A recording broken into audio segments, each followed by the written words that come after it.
چہلم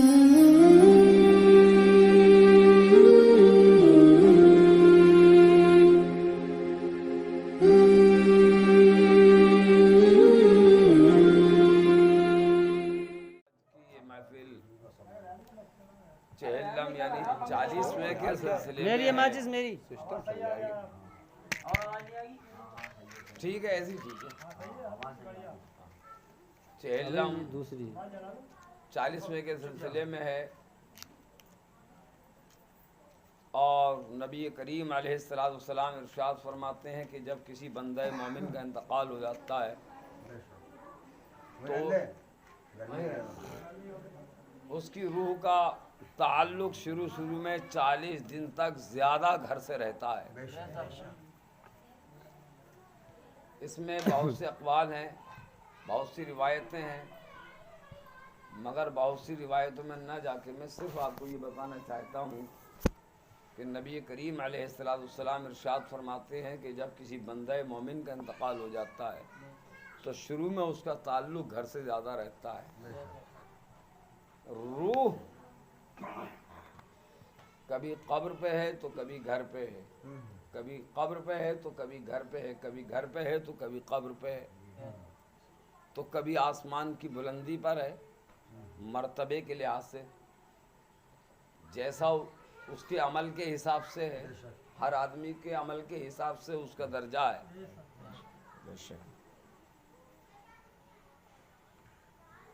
اور ہر روز روح چکر لگاتی ہے، اور ایک قول یہ ہے کہ ہر جمعرات کی شام کو روح گھر کے دروازے پہ آتی ہے. ہر جمعرات کی شام کو روح گھر کے دروازے پہ آتی ہے، ہر ایک گھر پہ آتی ہے، اور ایک مانگنے والے کی طرح، ایک سائل کی طرح دستک دیتی ہے. ہے کوئی تم میں ایسا جو میرے لیے صدقہ دے کر اور میرے حال پر رحم کرے؟ اللہ اس پر رحم فرمائے گا. اور یہ سلسلہ جمعرات کے دن سے ہفتے کی صبح تک جاری رہتا ہے.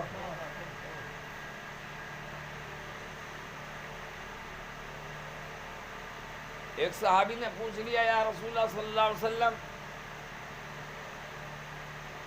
40 دن کے بعد؟ تو اللہ کے رسول صلی اللہ علیہ وسلم نے فرمایا کہ سال بھر تک خاص طور سے اس کی روح کا تعلق اس کی قبر سے رہتا ہے، اس کے بعد وہ باقی ارواح میں مل جاتی ہے.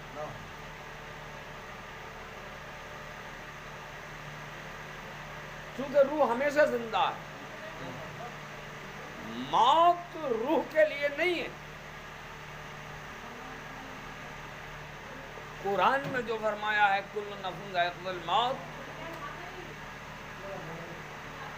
یہ نہیں فرمایا کل روح ذائقۃ الموت، کل نفس ذائقۃ الموت. اور وہ بھی صرف یہ فرمایا قرآن نے کہ موت کا ذائقہ چکھنا ہے. ذائقہ، بے شک یہ قرآن نے کہیں نہیں فرمایا کہ تجھے مرنا ہے. کیا کہیں، بہت اچھی بات. قرآن نے یہ نہیں فرمایا کہ تجھے مرنا ہے. آپ تھوڑا مفہوم تو سمجھ ہی رہے ہیں آیت کا. کلو نفس ذائقۃ الموت، ذائقۃ الموت، موت کا ذائقہ چکھنا.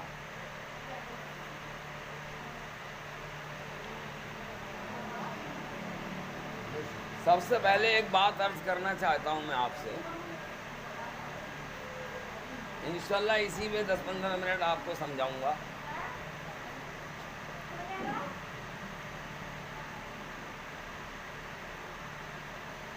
ایک آدمی کی رسائی بادشاہ تک تھی. ایک آدمی کی رسائی بادشاہ تک تھی. وہ بادشاہ کے یہاں آتا جاتا تھا، بادشاہ اس کی بڑی قدر کرتا تھا. یہ میں گڑھی ہوئی بات نہیں کر رہا ہوں، میں حضرت علامہ اسماعیل حقی ترکی علیہ رحمت و رضوان کی تفسیر روح البیان جلد اول سے پیش کر رہا ہوں. لیکن کچھ حاسد پیدا ہو گئے کچھ حاسد پیدا ہو گئے. ہمارے استاد قاری نذیر احمد صاحب کہتے تھے کہ بیٹا 2 طرح کے آدمیوں کے منہ مت لگنا, ایک جاہل کے, ایک حاسد کے. وہ جو بھی کچھ کہہ لے برداشت کر لے.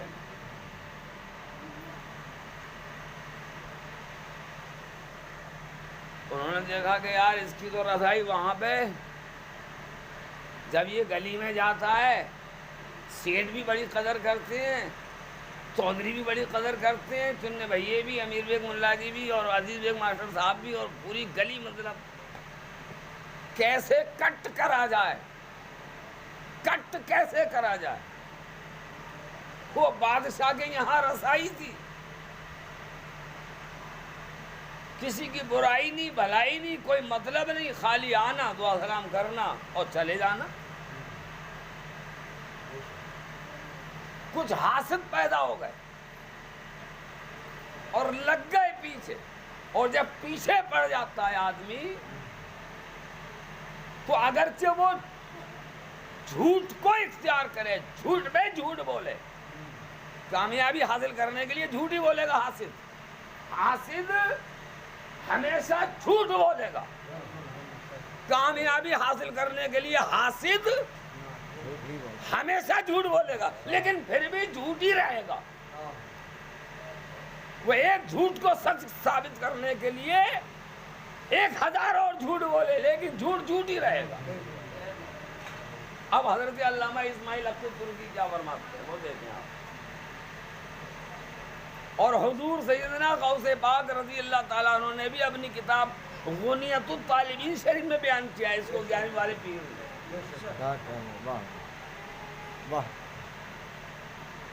جب چڑ زیادہ بڑھی اور حسد کی آگ زیادہ بھڑکی تو بادشاہ کے قریب جا کے بولے ایک صاحب, بولے شہنشاہ وقت, آپ کے پاس یہ جو آدمی آتا ہے آپ اس کی اتنی عزت کرتے ہیں, جبکہ یہ تو یہ کہتا ہے کہ بادشاہ کے منہ سے بدبو آتی ہے, اور آپ اسے اتنی عزت دیتے ہیں, آپ اسے اتنی عزت دیتے ہیں, اور یہ کہتا پھرتا ہے بادشاہ کے منہ سے بدبو آتی ہے. بولے پھر یقین کیسے ہو رہے, اور غلط نکلی بات تو بولے سر قلم کر دوں گا اپنا, میرا سر قلم کر دینا اگر میری بات غلط نکلی. یہ کہتا ہے کہ بادشاہ کے منہ سے بدبو آتی ہے, ورنہ آپ کل کو اس کا امتحان لے لیجئے. آپ کتنا بھی اسے قریب بلانا, یہ آپ کے قریب نہیں آئے گا. ٹھیک ہے. حضرت علامہ اسماعیل حق ترکی فرماتے ہیں کہ وہ کل کا دن جب آیا تو اس نے بادشاہ کے یہاں جانے کا جو وقت تھا اس بندے کا, اس سے کئی گھنٹے پہلے اپنے یہاں اس کے کھانے کا انتظام کیا, اس کی دعوت کی. یعنی جس کا حاسد تھا, جس کا حاسد تھا اسی کی دعوت. لیکن اس میں بھی مطلب تھا, دعوت میں بھی مطلب تھا. اس نے خوب ڈٹ کے, وہ سیدھا دل آدمی,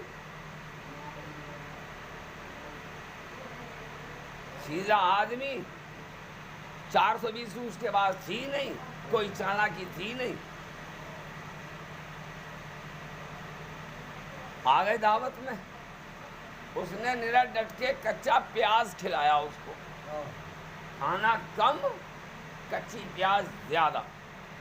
اور پیاز بدبو مارتی ہے, پیاز بدبو مارتی ہے. اسی لیے میرے مصطفیٰ کریم نے فرمایا کہ کچا لہسن اور پیاز کھا کر مسجد میں مت جاؤ.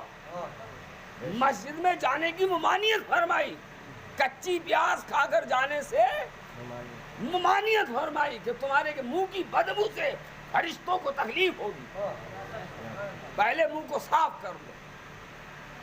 تو پتہ لگا کچی پیاز کھانے سے منہ میں بدبو پیدا ہوتی ہے, تو اس نے کھانے میں پیاز کا زیادہ استعمال کیا.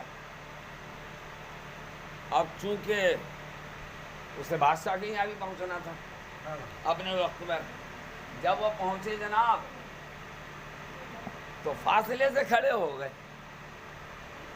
فاصلے سے بادشاہ کو وہ بات یاد تھی کہ وہ کہتا ہے کہ منہ سے بدبو آتی ہے، ورنہ آپ امتحان کر لینا، اپنے قریب لا کے دیکھنا اس کو۔ اب بادشاہ نے کہا کہ آپ سے کچھ بات کرنی ہے، تھوڑا قریب آئیے، ورنہ حضور میں یہیں تھی۔ وہ بیچارہ غریب یہ سوچ کے کہ میرے منہ کی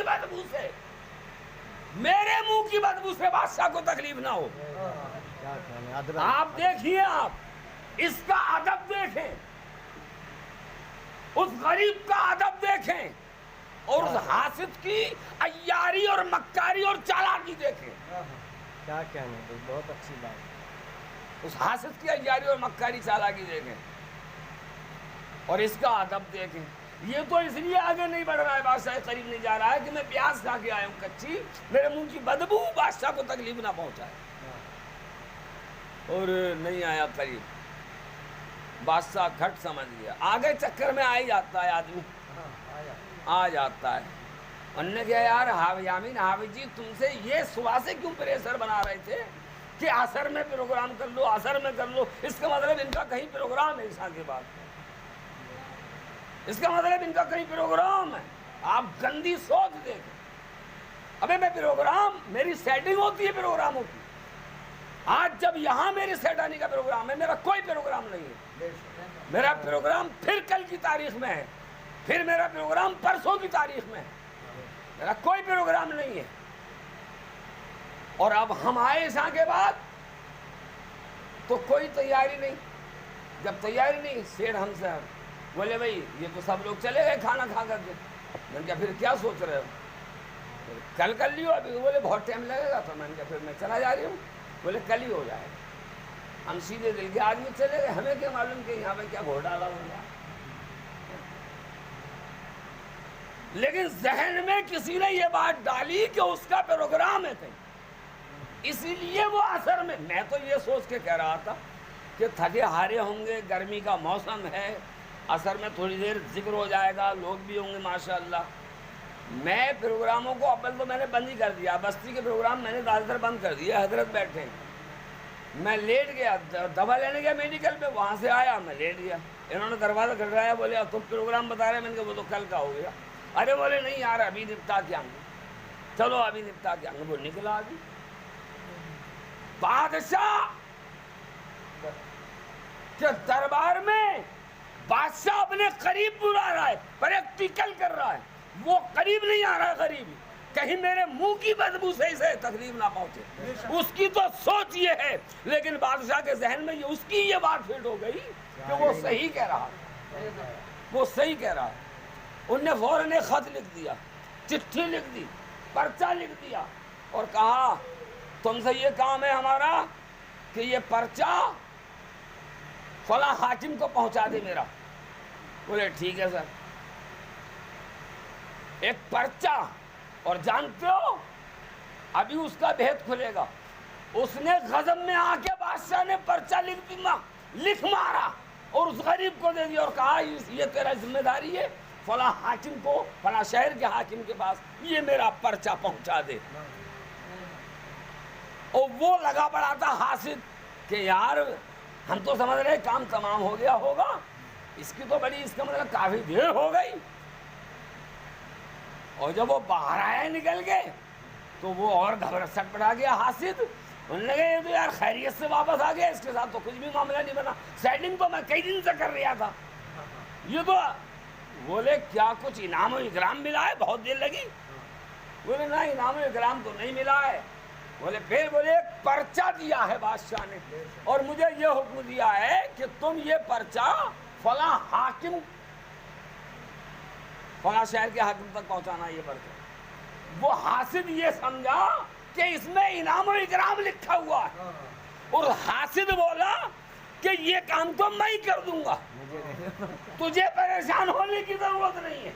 وہ سمجھ گیا کہ بادشاہ نے انعام لکھا ہے، اس حاکم کے ذریعے انعام دلوانا ہے۔ پرچہ انہوں نے لے لیا گردے سے کہ یہ کام تو میں ہی کر دوں گا، اور حاسد جیسے ہی پرچہ لے کے اس حاکم کے پاس پہنچا اور اس نے پڑا، فوراً جلاد کو حکم دیا کہ اس کی گردن مار دیا۔ اس کی گردن مار دی جائے. بولے حضور گردن مارنے سے پہلے میرا نہیں ہے یہ معاملہ. بولے نہیں کچھ نہیں, بہانے کرتا ہے. بادشاہ کا حکم ہے جیسے یہ تیرے پاس پہنچے اس کی گردن مار دینا. گردن مار دی جائے. بولے وہ اور ہے حضور, وہ اور ہے, میں نہیں ہوں, میں تو دھوکے میں پرچہ لیا. بولے نہیں, بہانے کرتا. فوراً جلاد کو حکم دیا, اس کی گردن مار دی گئی. اب وہ دوسرے دن کو پھر وہی حضرت وہاں پہنچی,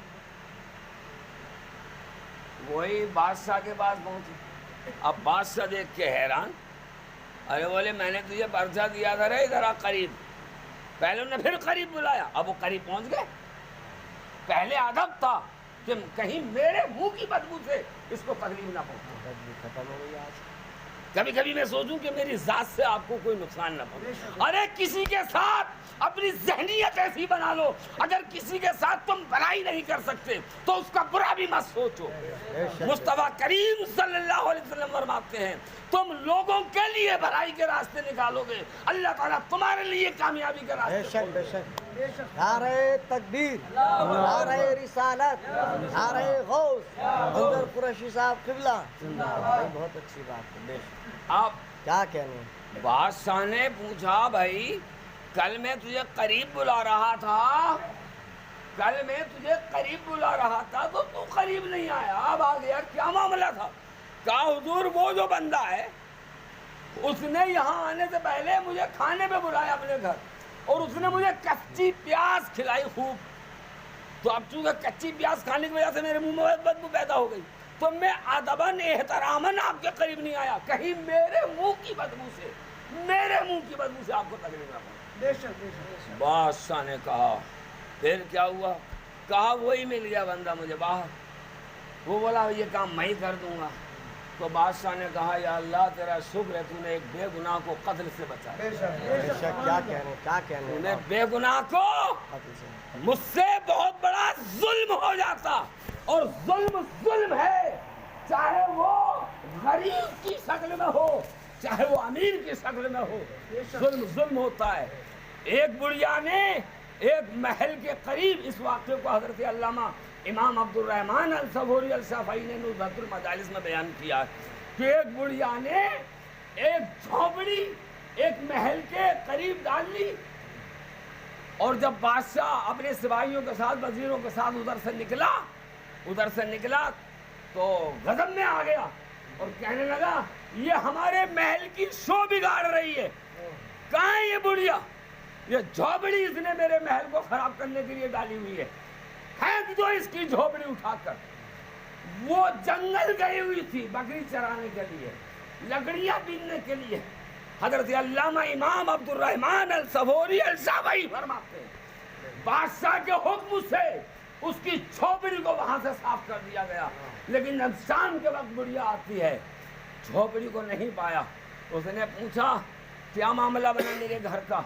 یا اللہ جیسے تیسے میں نے سر چھپانے کی جگہ بنائی تھی, کیا ہوا؟ لوگوں نے بتایا بادشاہ کا گزر ہوا تھا, اس نے پھینکوا دی ہے, اس نے صاف کرا دی ہے, یہ کہہ کے کہ ہمارے محل کی زینت خراب ہو رہی ہے, ہمارے محل کی شو خراب ہو رہی ہے. تو جانتے ہو اس مظلوم نے اپنے رب کی بارگاہ میں جھولی پھیلا کے کیا کہا تھا؟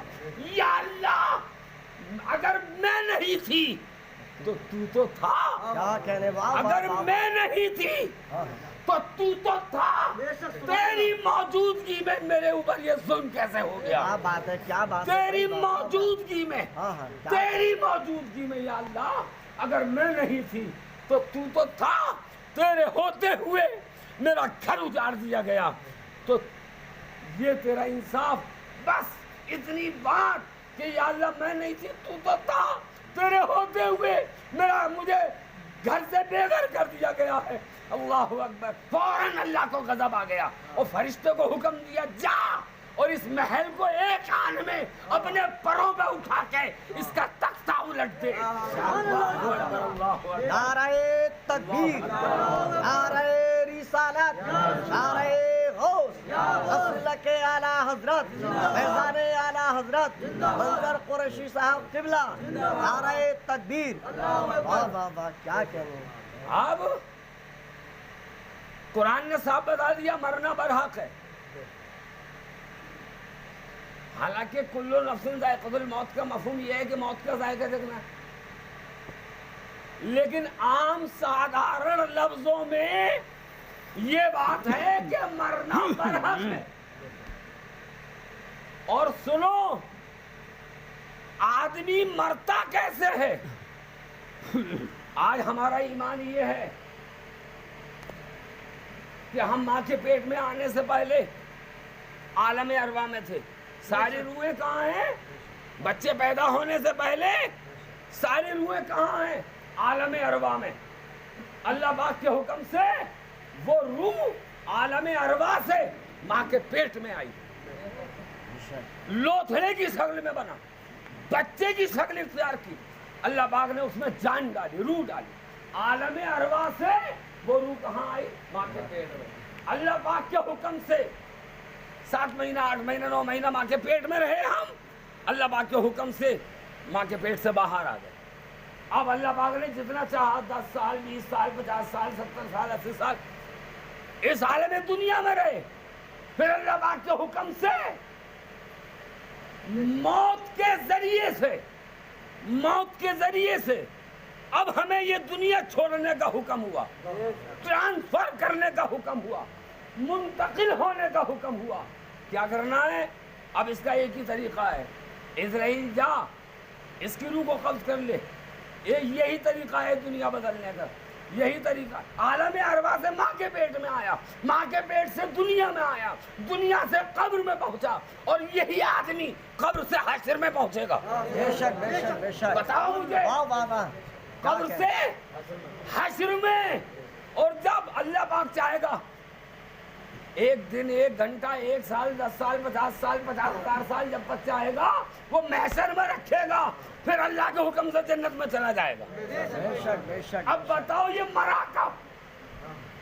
عالم ارواح سے ماں کے پیٹ میں، ماں کے پیٹ سے دنیا میں، دنیا سے قبر میں، قبر سے حشر میں، بے شک. حشر سے کہاں؟ جنت میں.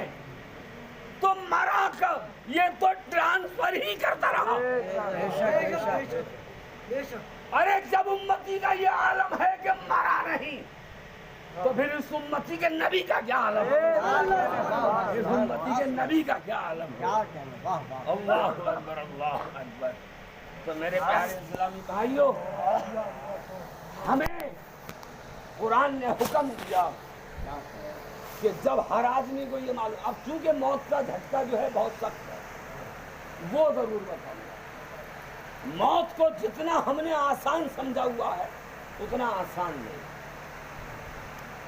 میرے پیارے اسلامی بھائیوں، ایک جگہ اور میں نے بتایا تھا کہ رسول پاک صلی اللہ علیہ وسلم نے فرمایا کہ جب ملک الموت جسم سے روح کو نکالتا ہے تو ایک صحابہ کرام کی محفل لگی ہوئی تھی، انجمن سجی ہوئی تھی، اور ہمارے آپ کے نبی صلی اللہ علیہ وسلم اس انجمن میں، ستاروں کی انجمن میں جیسے چاند مسکراتا ہو، میرے مصطفیٰ کریم صحابہ کی مجلس میں بیٹھے ہوئے ارشاد فرما رہے ہیں. اللہ اکبر اللہ اکبر. میرے پیارے اسلامی بھائیوں، کہ موت کی سختی کے تعلق سے ذکر چل پڑا. صحابہ نے پوچھ لیا یا رسول اللہ کیا موت میں کتنی سختی ہے؟ تو اللہ کے رسول نے فرمایا کہ اگر زندہ آدمی کو آرے سے چیرا جائے، اگر زندہ آدمی کو آرے سے چیرا جائے تو اتنی تکلیف نہیں ہوتی جتنی کہ روح نکلتے وقت. لیکن فرشتے اسے قید کر لیتے ہیں، فرشتے اسے قید کر لیتے ہیں. میرے پیارے اسلامی بھائیوں، تو وہ میں عرض ہی کر رہا تھا، بس میں اختتام کر رہا ہوں اپنی بات کا. انشاءاللہ آپ کا وقت زیادہ نہیں دوں گا، اور اس سے یہ بھی روکنا پڑے گا. اللہ آپ کو جزائے چاروں لوگ پروردگار عالم چاروں گھنٹے آگے کھول دیجیے. کلمہ شریف پڑھ لیجیے.